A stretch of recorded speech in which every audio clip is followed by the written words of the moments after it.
It actually started somewhat with high school. Because in high school, I was a high school student and she was working with her current AmeriCorps members and Vista, and they were trying to start, it was a youth policy council for Butler County. And I was involved with that from high school. And then when I went to Slippery Rock, I did care break my freshman year. And then my sophomore year, I decided to join AmeriCorps. It has definitely influenced me past a couple years that I was in the program.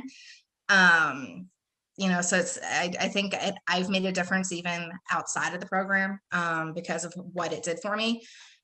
I was actually a history major. I intended to be a PhD in history.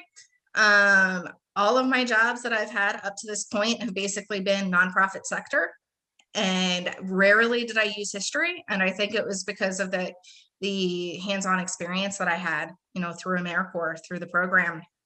I spent over 10 years working for Girl Scouts. And what got my foot in the door was the experiences that I was able to put on my resume because of AmeriCorps. I would have to say, I guess overall, my favorite would be that I got to meet good people. And ultimately that is where I met my husband. He was a graduate teaching assistant through the AmeriCorps office. And so he was on his first year as a master's student and I was a sophomore, and we met. And then 15 years later we finally got married.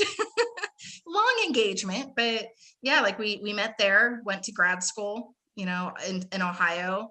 um Ended up getting married, and 20 years later, almost nearly 20 years since we met,